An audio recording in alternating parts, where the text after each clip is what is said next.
Vamos ser sinceros. Você reclama quando a organização da prova atrasa a entrega da água no quilômetro 15? Ou quando o isotônico está um pouco quente? A gente fica bravo, xinga no Instagram, diz que foi desumano. Pois é, a gente é muito mal acostumado, porque em 1994, um policial italiano chamado Mauro Prosperi descobriu o verdadeiro significado da palavra sede. Ele não ficou sem água por 15 minutos, ele ficou sem água por 9 dias, perdido no meio do deserto do Saara, e para não morrer, ele teve que fazer escolhas que fariam você vomitar só de imaginar. Ele bebeu a própria urina, ele caçou e comeu morcegos crus, ele bebeu o sangue desses animais e quando a esperança acabou, ele tentou cortar os pulsos para se matar. Mas o deserto pregou uma peça final nele. Hoje, no lado B da corrida, vamos entrar na tempestade de areia que engoliu Mauro Prosperi. Se você tem estômago fraco, talvez seja melhor voltar para os vídeos de review de tênis fofinho.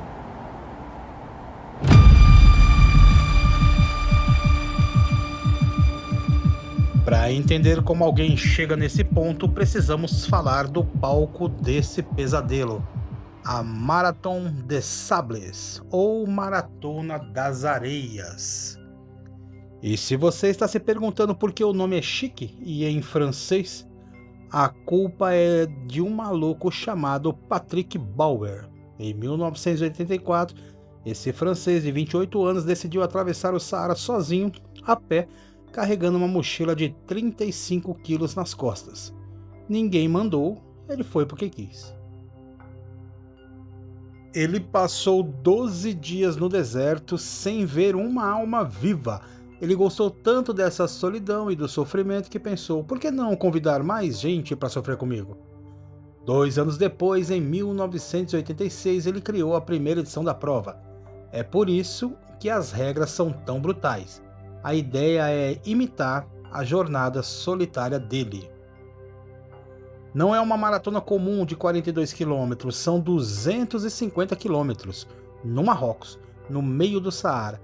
É o equivalente a correr 6 maratonas seguidas durante 6 dias, num calor que bate 50 graus. E tem um detalhe sádico, é autossuficiente, você tem que carregar nas costas toda a sua comida, roupa e equipamento para a semana toda. A organização só te dá a água e a barraca. O resto é peso na coluna. Mauro Prosperi não era um amador, ele era policial, pentatleta, tinha participado das Olimpíadas de 84. O cara era uma máquina, ele foi para o deserto para ganhar e nos primeiros 3 dias ele estava voando. Mas no 4º dia, o deserto decidiu mostrar quem manda. Uma tempestade de areia brutal atingiu os corredores. A regra da prova é clara. Se vier tempestade, pare e espere o resgate. Mas Mauro cometeu o erro clássico do excesso de confiança. Ele pensou, eu sou forte, eu vou conseguir, eu vou continuar. Ele continuou correndo cego no meio do furacão de areia por 8 horas seguidas. Mas, quando o vento parou, o cenário tinha mudado. As dunas tinham mudado. As marcas da trilha sumiram. Ele estava sozinho. No começo ele não entrou em pânico, ele tinha uma bússola, mas ele não sabia que estava tão fora da rota que tinha cruzado a fronteira para a Argélia. Ele urinou numa garrafa vazia, por precaução, uma decisão que salvaria a vida dele horas depois. O primeiro dia passou, o segundo dia passou, a água acabou, o calor de 50 graus começou a cozinhar o cérebro dele. Mauro viu um helicóptero da polícia. Ele disparou um sinalizador. O piloto não viu, o helicóptero foi embora. Imagine o desespero. Você vê a salvação, grita, pula e vê ela indo embora. Foi aí que a mente dele quebrou. Vagando sem rumo, ele encontrou uma ruína, um santuário muçulmano abandonado no meio do nada. Era um túmulo de um homem santo local. Mauro entrou para se proteger do sol. Lá dentro, ele não estava sozinho. No teto do santuário, dezenas de morcegos descansavam.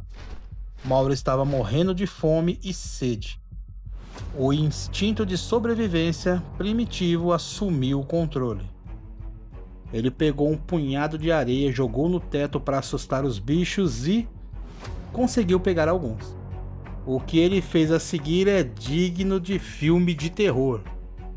Ele cortou a cabeça dos morcegos com uma faca e bebeu o sangue quente deles. Depois comeu a carne crua e as entranhas. Ele disse depois: tinha gosto ruim, mas era proteína. Ele sobreviveu mais uns dias bebendo a própria urina e sangue de morcego. Mas no quarto dia isolado, a depressão bateu forte. Ele pensou na família. Ele não queria morrer seco no deserto e nunca ser encontrado. Na Itália, se você desaparece, sua família não recebe a pensão por 10 anos até declararem morte presumida. Mauro queria que a esposa recebesse a pensão, então ele decidiu morrer ali onde alguém encontraria o corpo. Ele pegou um pedaço de carvão e escreveu uma carta de despedida para a mulher na parede do santuário. Depois ele pegou sua faca e cortou os pulsos. Ele deitou na areia e esperou a morte chegar. Ele adormeceu esperando não acordar mais. Mas o deserto tem um senso de humor sádico. Mauro acordou na manhã seguinte, vivo. A desidratação dele era tão grave que o sangue estava grosso como xarope. O sangue coagulou instantaneamente e fechou os cortes. O deserto não deixou ele morrer. Mauro entendeu isso como um sinal divino.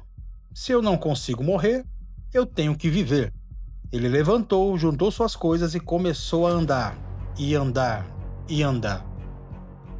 Ele comeu lagartos, comeu cobras, sugou o líquido de plantas. Ele andou por mais 5 dias seguindo as nuvens, esperando achar uma montanha. No 9º dia, ele viu uma menina pastoreando cabras. Ele achou que era alucinação, mas ela correu de medo quando viu aquele monstro esquelético saindo das dunas. Ela chamou ajuda.